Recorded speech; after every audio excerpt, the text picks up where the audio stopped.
Sunday, early morning. The Alameda estuary in Alameda, California, usually a scene of calm, was about to become the epicenter of a frantic investigation. The water, still and dark under the pre-dawn sky, held a grim secret. Two kayakers, out for an early paddle, spotted an anomaly near a private dock.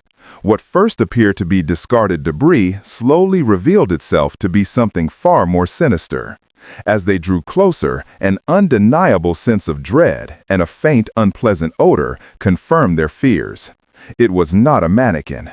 It was the victim's remains, clad in dark athletic wear, long brown hair gently swaying with the water's current. The Alameda Police Department was immediately notified. Within minutes, the serene morning exploded with the flashing lights of emergency vehicles. Detective Lena Chen, a seasoned lead investigator with the Alameda PD, arrived on scene, her gaze immediately drawn to the grim discovery. Divers carefully worked to bring the deceased individual ashore.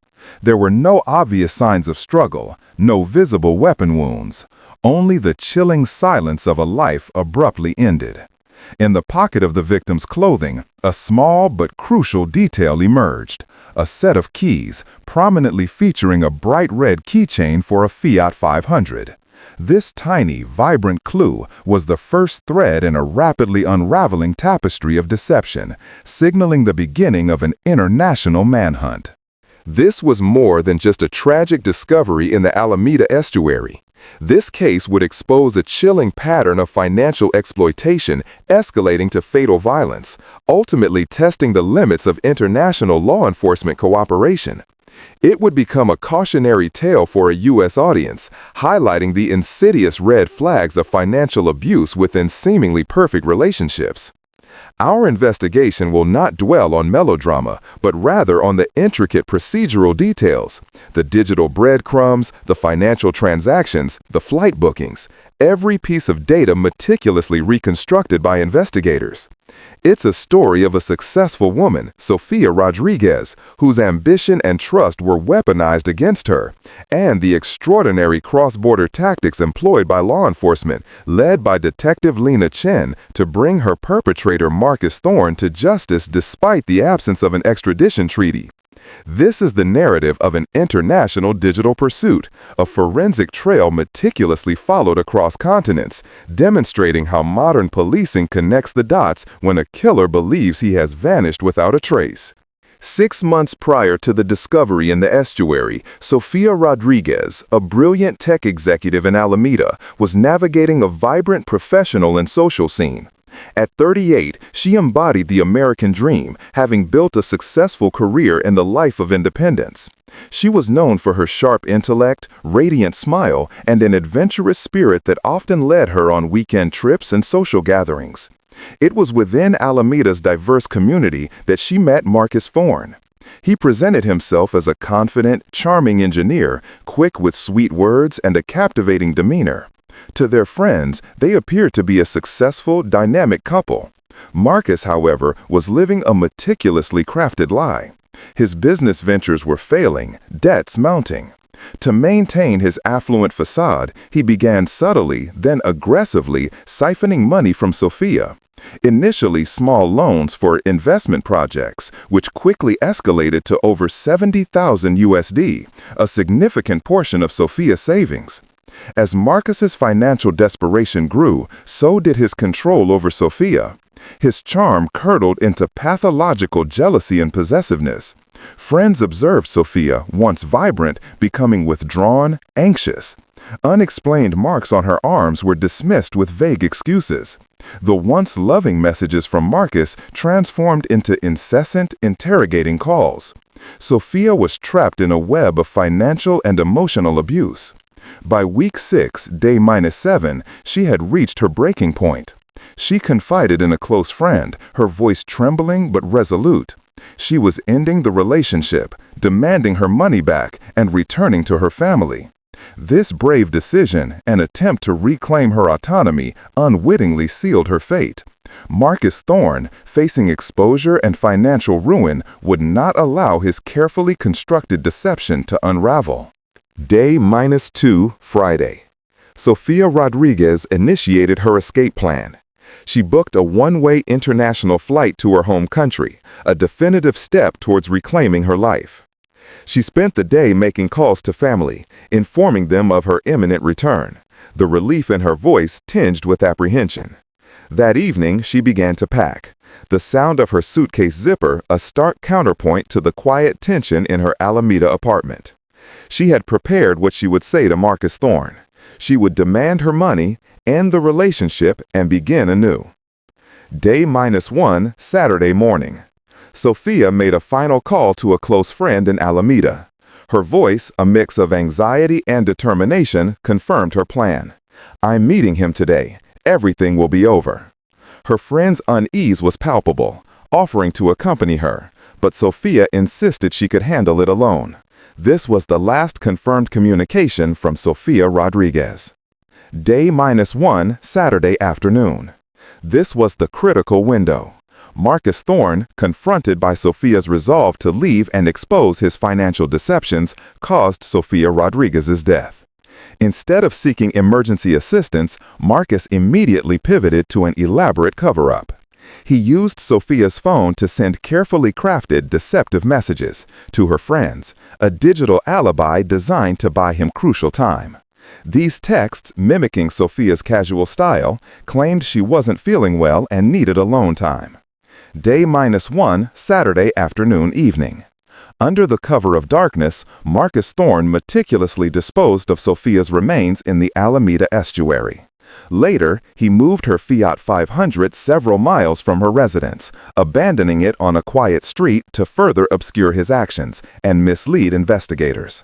The killer's play had begun, a calculated performance of feigned concern designed to allow him to vanish before the truth surfaced. Day 0, Sunday, early morning. As kayakers made their horrific discovery in the Alameda estuary, Marcus Thorne was already executing the next phase of his escape. Before the sun had fully risen, he logged onto his computer, securing a one-way international flight to South America with a transit stop designed to obscure his true destination. He was meticulously building a new life, 13,000 kilometers away, even as Sofia Rodriguez's remains were being carefully recovered from the water. Day 0, Sunday, morning. The illusion of concern Marcus had crafted was still in play. He answered a call from Sofia's worried friend, his voice feigning panic, claiming he hadn't heard from Sofia since the previous day. He even offered to help, accompanying Sofia's friends to the Alameda Police Department to report her missing. There he sat, a picture of distress, providing a false account of Sofia's last known whereabouts, trying to solidify his alibi. His performance was flawless, designed to buy him the precious hours he needed. Day 0, Sunday, late morning, noon. With his theatrical display complete, Marcus Thorne made his way to San Francisco International Airport. He moved with a calculated calm, blending into the rush of international travelers. As Detective Lena Chen and her team initiated their on-scene investigation in Alameda, Marcus was already airborne, crossing time zones, believing he had outsmarted the law. Back in Alameda, the pieces were rapidly falling into place for Detective Chen. With Sofia Rodriguez identified, initial interviews with her close friends revealed a disturbing pattern: Marcus Thorne's escalating financial exploitation and controlling behavior. The friends recounted Sofia's brave decision to end the relationship and her final anxious call before meeting Marcus. A red flag immediately went up. Investigators quickly cross-referenced Marcus's name. The discovery of his recent one-way international flight booking, made just hours before Sofia's remains were found, was the smoking gun. The case instantly transitioned from a suspicious death to a full-blown homicide investigation, with Marcus Thorne now the prime suspect and an international fugitive. Day 0, Sunday, evening.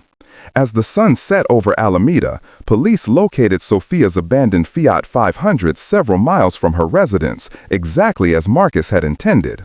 Its location, far from the estuary, was a deliberate attempt to mislead, to suggest she had simply vanished. But for Detective Chen, it was further evidence of a calculated cover-up. The killer had meticulously planned every detail, from the disposal of her remains to his own elaborate escape. Day 0, Sunday night. The Alameda Police Department, now working against the clock, officially initiated an international manhunt for Marcus Thorne. The challenge was immense. Marcus had fled to a continent with complex legal frameworks and, specifically, to a country with no standing extradition treaty with the United States. This would not be a simple arrest.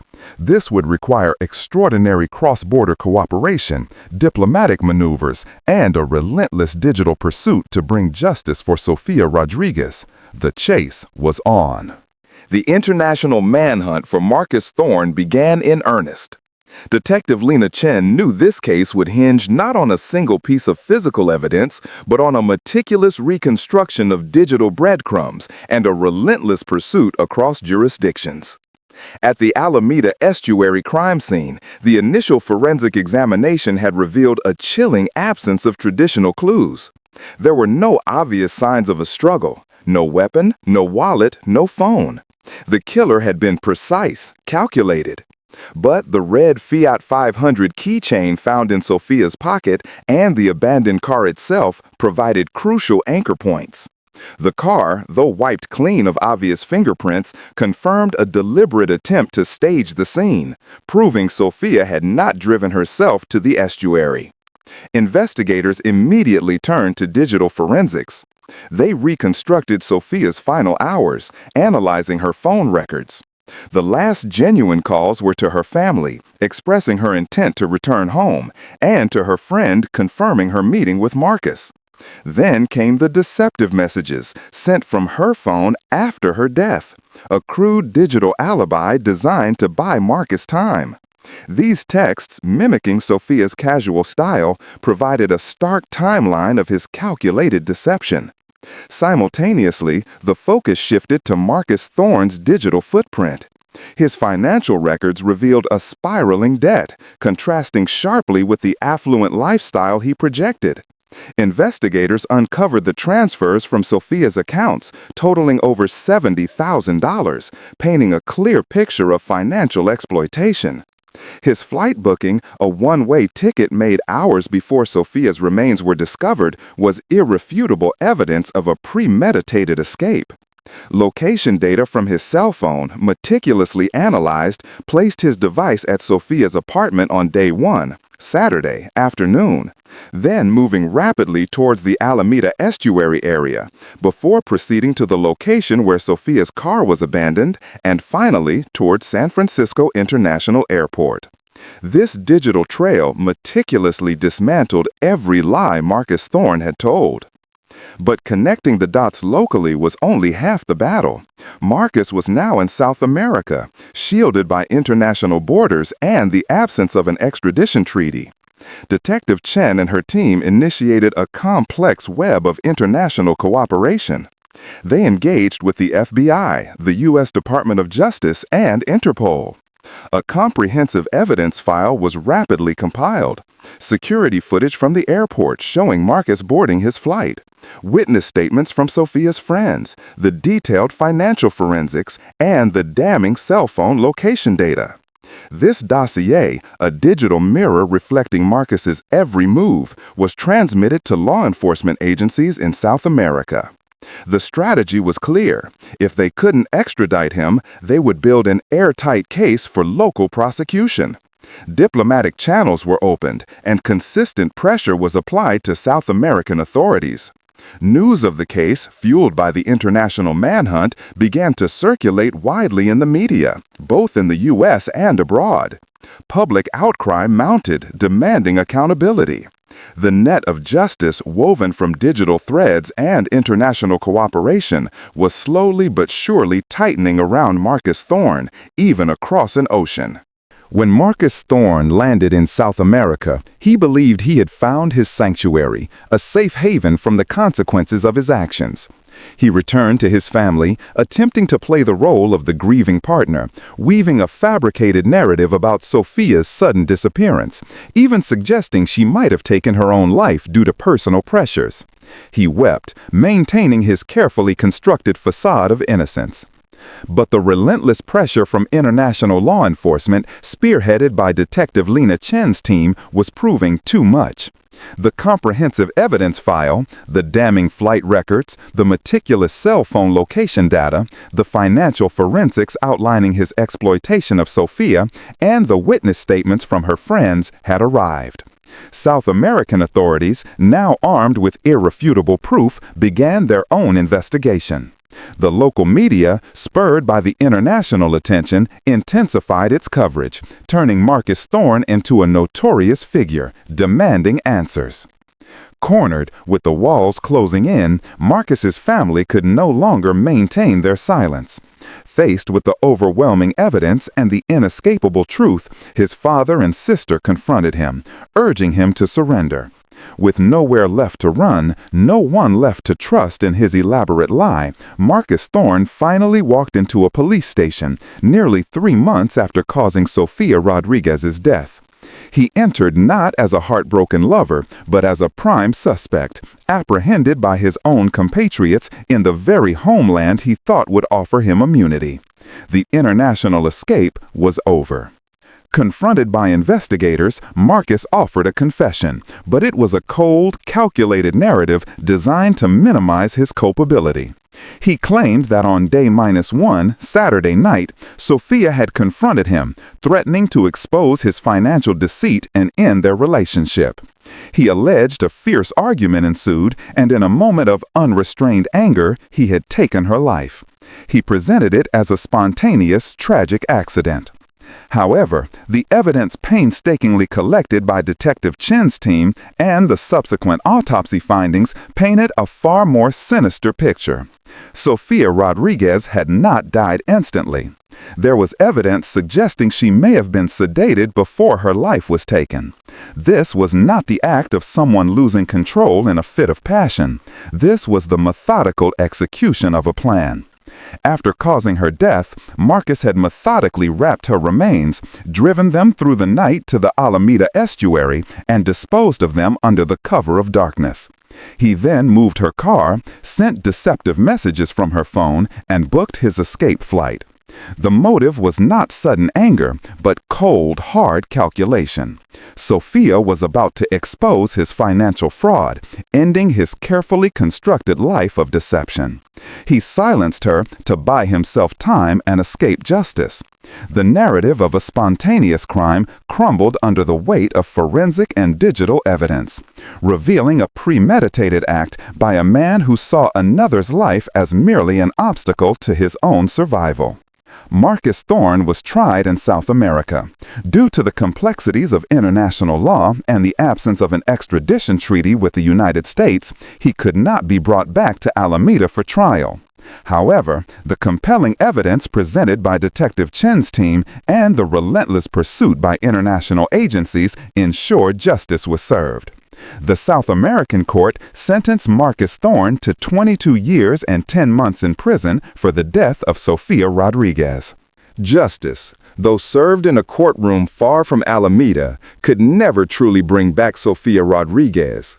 Her death left an indelible scar on the hearts of her family and friends, who not only lost a cherished daughter and companion, but also had to grapple with the agonizing truth that she was taken by the very man she had trusted and loved.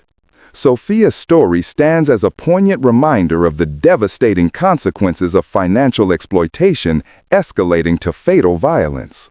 This case, International Digital Pursuit, the Forensic Trail, underscores the critical importance of modern policing in an increasingly connected world.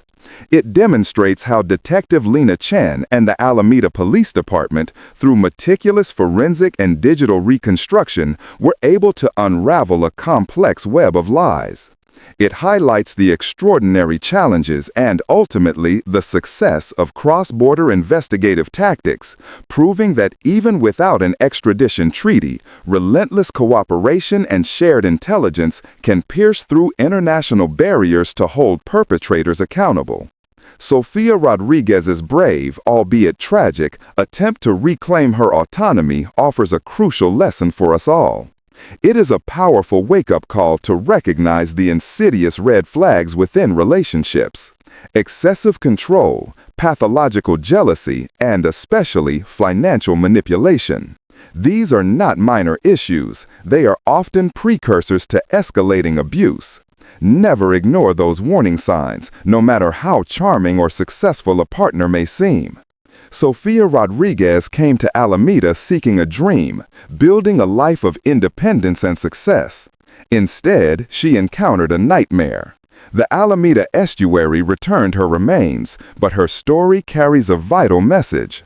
A message about the dangers of blind trust, the insidious nature of financial abuse, and the unwavering determination of law enforcement to pursue justice, no matter how far a killer may run.